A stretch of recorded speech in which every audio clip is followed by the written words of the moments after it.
Mr. Desmond Chu.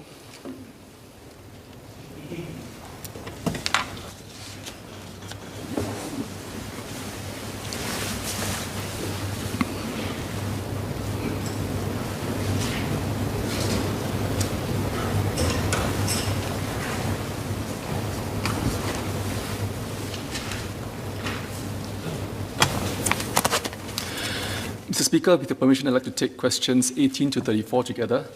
Yes, please. Mr. Speaker, many members have filed questions related to our low-wage workers, and I thank members for sharing your keen interest in uplifting them. Our fundamental objective is to make sure that as a society, we take care of every worker. We cannot progress as a society and achieve economic progress with a strong social compact if there is a group of workers who are left behind. We must ensure that every worker who is prepared to work hard will be able to earn fair wages and prosper along with the rest of Singapore. Uplifting our low-wage workers has been a priority for the government. Introduced in 2007, workfare is the foundation of the government's support for our low-wage workers. It supplements the income of our low-wage workers in cash and helps them save for retirement. This encourages them to work regularly rather than rely on welfare measures. Studies have also shown that workfare has led to an increase in employment rates, especially highest increases among our older workers. Close to 1 million low-wage workers have since benefited from $7.8 billion in workfare payouts.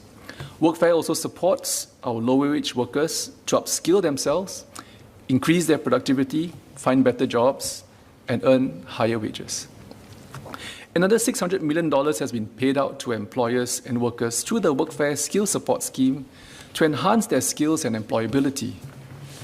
On top of workfare, the Progressive Wage Model, or PWM, provides job and training progression pathways for our low-wage workers to grow their wages as they improve their skills and productivity. Our policies to support our low-wage workers have made a difference in uplifting them, helping them to enjoy good wage growth over the last decade. To Ms. Cheng Li Hui's question, from 2009 to 2019, the real wages at the 20th percentile of our resident workforce grew 39% cumulatively, faster than the median worker at 33%. This has allowed our low-wage workers to gain ground and progress faster than the median. So that means the low-wage workers are earning closer to the median wage. While we see robust real income growth for them, this has not been the case for most OECD countries. For example, over the same 10-year period, workers at the 20th percentile in the UK saw no real wage growth, while those in Japan and US saw only cumulative real wage growth of 3% and 6% respectively, despite having minimum wage. Nonetheless, we should not take our progress for granted. It is not inevitable that this will always be so. While COVID-19 has resulted in a fall in the earnings of our low-wage workers to $2,340 a month, government schemes such as Workfare Income Supplement, or WIS, and the one-off Workfare Special Payment, WSP, in 2020 helped to mitigate this impact. After taking this into account, the incomes of the first 20% of income earners in 2020 were actually similar to wages in 2019. As we helped our low-wage workers cope with COVID-19, it was also timely that we looked to strengthen their prospects and progression for the long term. And this was why we formed the tripartite work group on low-wage workers last year. The work group will be releasing its recommendations in the coming months. The government's aspiration remains to cover all sectors with progressive wages. Currently, progressive wages benefit 85,000 workers. The work group has already announced that it will introduce PWMs in 3 new sectors: food services, retail, and waste management. It will also bring in-house cleaning, security, and landscaping workers into the progressive wage system. These moves will significantly expand coverage to up to 218,000 workers. The work group is also looking at introducing progressive wages to other low-wage occupations that straddle multiple sectors, as raised by Ms. Rachel Ong.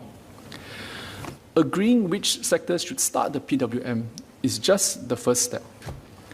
The hard work of making sure that it achieves its objective of progress for low-wage workers and sustaining high employment is in the details.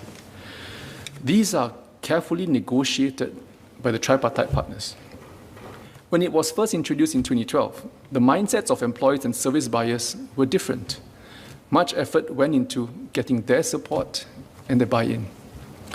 There were concerns whether wage increases were sustainable, whether they would lead to higher costs for essential services in our daily lives. But today, all our PWM stakeholders buy into the same vision and work together to support our low-wage workers. Employers now better understand the benefits of PWM to them and to their workers. This win-win outcome is why the cleaning sector has been able to agree to a much more ambitious rate of growth in its most recently concluded round of review. To Ms. Heniso's question, cleaners' wages have risen by 26% cumulatively from 2014 to 2019, and we have seen local employment rise by 3%. Overall, while businesses have had to adjust to the wage increases, they have been able to do so without adverse effect. Mr. Desmond Chu asked how they will impact wages of other low-wage workers. For related jobs, there could potentially be some positive spillover effects. Nonetheless, if we want to achieve more broad-based progress for more low-wage workers, more of them will have to be brought in directly into our progressive wage system. Hence, the tripartite's work group's discussion to include more sectors. Some members, including Mr. Gan Tiampo, wanted more information of how future wage increases for the cleaning sector were determined. Mr. Speaker, the essence of the progressive wage model is tripartite negotiation and consensus. Hence, the representatives from the cleaning sector are part of the tripartite cluster for cleaners, or TCC, which negotiated the wage increases. The TCC, which oversees the cleaning PWM, consists of representatives from the unions, from the employers, from service buyers, as well as the government. The TCC consulted widely with the industry and had numerous vigorous discussions amongst its members to find common ground that benefits all stakeholders. The TCC was clear in its collective desire to raise the wages of our cleaners in a sustained manner and revalue the work of our cleaners who have been integral in our fight against COVID-19. Now, this is the uniqueness of Singapore's approach, because PWM progression is brought about with tripartite consensus. Mr. Edward Chai and Mr. Sharif Taha asked about the lessons drawn from our experience with the cleaning PWM. A key takeaway is that the negotiated approach of the PWM helps address concerns and allows the sector to raise wages at a pace that is suitable for them. The robust wage increases for the cleaning PWM are fruits of almost a decade of close tripartite collaboration and consistent efforts of the TCC.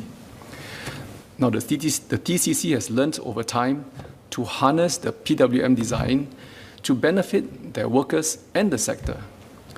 Cleaning companies recognize that Singapore's resident workforce is aging, and that in addition to better wages, they needed to redesign the jobs to better retain and attract workers to the sector.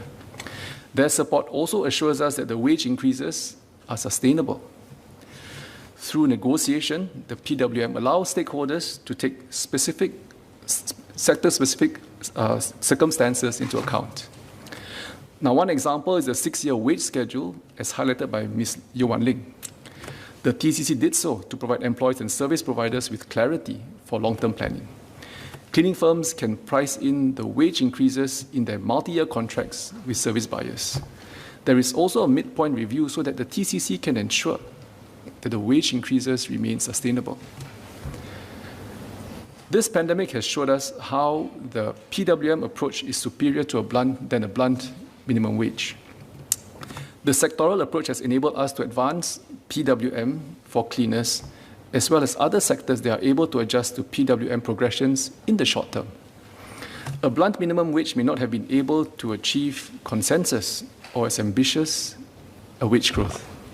Sectors such as tourism, aviation, hospitality, and others that were severely impacted by COVID-19 would not have been able to agree to such a move. So our targeted approach enabled the tripartite movement to advance PWM at a pace depending on how different sectors perform in the market.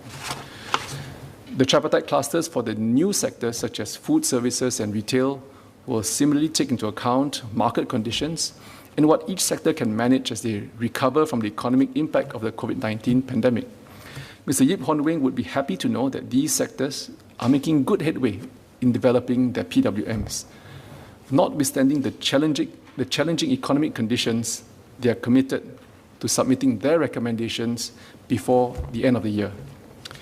The cleaning PWM is also not pursuing wage increases without considering skills, productivity, and industry transformation. To Ms. Yeo's question on reskilling, the TCC has upgraded the training requirements for cleaners. This ensures that our workers continue to be upskilled and helps reduce the sector's reliance on low value-added manpower, including foreign manpower, as raised by Mr. Yip. Members have raised questions on how businesses and consumers will handle the additional costs and also how productivity in the sector can be increased. Indeed, if we as a society would like to see lower wage workers make good progress sustainably, all of us have a role to play in this. Employers have to drive productivity improvements in their firms through better technology and processes, as raised by Mr. Donby. They may also have to explore new business models or services to value add to their customers. Service buyers have to embrace outcome-based contracting and contract durations that encourage investments in new technology. These are indeed directions that the industry has articulated in the industry transformation map for the environmental services sector. Consumers will also contribute by sharing the costs of wage increases and have to pay slightly more for services and products as their sector implements the PWM. Mr. Gerald Giam asked about how the government will increase productivity in the cleaning sector. The government cannot legislate productivity. Productivity growth is a result of workers and firms working together to grow the business and then fairly redistribute the fruits of growth. This is why the tripartite movement believed that the progressive wage model is better than a blunt minimum wage. Each PWM implemented is agreed via a tripartite process, which gives greater confidence that such wage increases can be supported by the market, by the society, and will not put employment at risk. Finally, members, including Mr. Liang Enghua, have asked whether government support for firms and workers will be provided. This is something that the tripartite work group is looking at as part of its deliberations.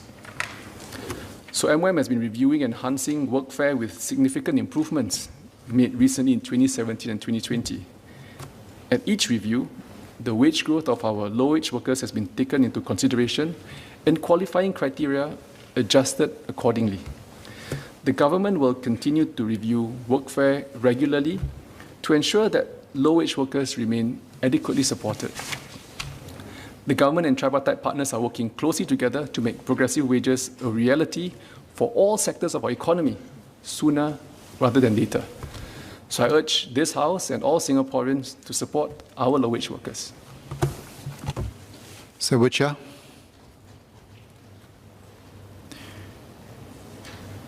You can keep your supplementary questions short or limit to just one. Mr. Speaker, sir, I would like to thank the SMS for its very comprehensive reply. I have just one supplementary question. It is without a doubt that we must uplift our lower wage workers.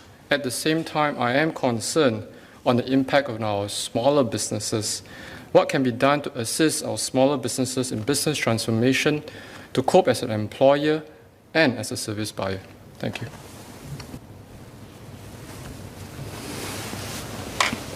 Mr. Speaker, I thank the member for his question. In fact, this is a very important aspect of our PWM negotiations because one of the key considerations we also had was both the survivability of our companies as well at the same time the employment outcomes of our workers. Because on one hand, you want their wages to go up, but you don't want them to lose their jobs either if the company closes down or if the company says, I can't afford this, and therefore you have to let go of workers. So two things. One, over time, this is why we find it very important, and I support the NTUC's work in this too, with the company training committees, because these are important aspects in which we want to help companies to look at job redesign, look at productivity enhancement, and how they can leverage off government schemes, with ESG providing productivity solutions grant and other development grants that we can use. So these are areas in which the government intends to provide support. We also understand in the current market where some sectors are a bit challenged, and therefore these may require further supports. And this is where the tripartite work group will study, and we will roll out our recommendations soon to see how we can layer on added support to help companies transition into some of these new PWM wage structures, as well as for new sectors coming into PWM. Thank you. Mr. Desmond Chu.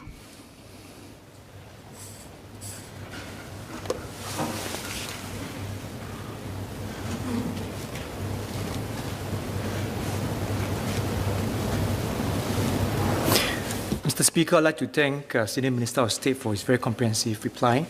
The Labour Movement would like to extend our support for the PWM. Of course, central to Labour Movement have always been the issue of unemployment as we raise wages. So I'd like to ask the Senior Minister of State, what are the safeguards that we can put in place to make sure that as we journey to the next milestone for PWM, we do not create undue unemployment? The next question to be... Just one SQ, thank you. Okay, thank you very much. And cut the preamble, please. Thank you. Mr. Speaker, I thank Mr. Chu for his question. In fact, that's the uniqueness of Singapore's system, in that our safeguard is the tripartite consensus. Because with the employers on board, the employers agreeing, knowing what the projections look like and what they can agree to and what they see as the market conditions coming forward, I think that's one way in which we ensure that our workers are not left behind, disemployed, fully understanding the risk that for many of our low-wage workers, the profile of this group are really the older groups, the less skilled, and we know that these are also the ones who are also most at risk with these employment effects.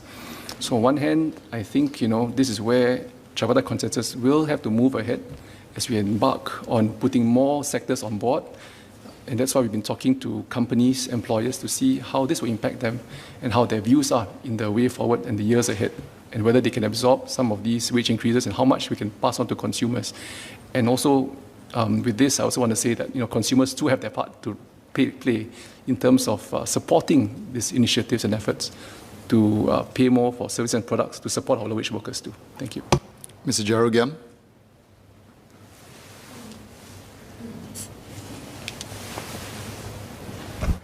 So has productivity in the cleaning sector increased at the same rate as wage increases since the PWM for this sector has started, and how is this measured?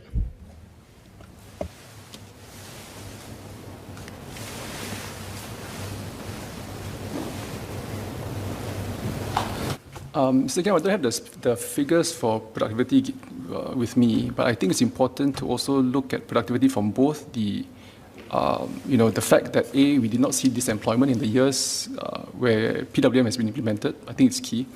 We've also seen how companies have transformed to put in place more mechanization, different ways of cleaning, more clean technology being put in place, and more being explored.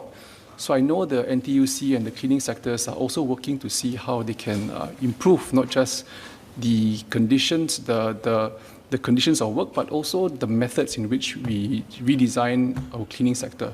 But I think most importantly is this, that level of productivity is not just viewed from the worker's angle, because at the end of the day, there's only so much floors you can clean and so much rooms you can sweep. But I think ultimately for many companies involved, not just the cleaning sector, but others, that you have to look at productivity at both the employee level and the enterprise level. And that's why the whole enterprise transformation and job redesign also becomes an important factor in this, because then you can see the multiples in terms of productivity increases over time. So security sector has done very well with this, moving to technology, sensors, CCTVs, and so forth. And that's where we want to move many more of our sectors into, so that you can target better wage increases and becomes more sustainable, because productivity as a whole, for the whole sector, improves over time. Thank you. Is your one link? Keep it short.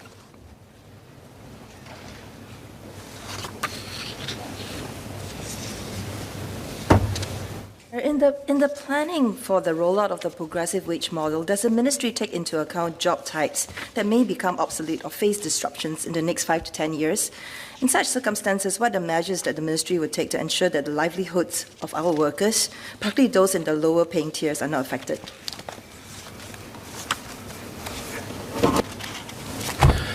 Thank the member for your question. So indeed, this is why close conversations that we have with employers are important to look at where the blind spots are. As a whole, I think as I shared, many of the employers are actually very supportive of our PWM moves. I think they're also in line with us in our ambition to expand progressive wages. At the same time as well, to try to grow this closer to median or increase wages faster than median.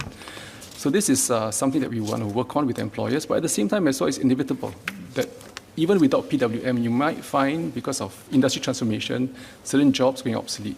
And that's where the whole training and skills element becomes very important.